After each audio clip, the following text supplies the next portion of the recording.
So here we are next to 747, this is South 23rd Street, right near the corner of 23rd and Maple, and two sites that I guess were just demolished maybe today.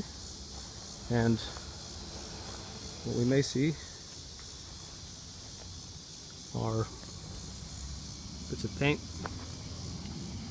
in the soil that may very well be lead-based paint. We'll use our little field tester and spray and see if it turns red.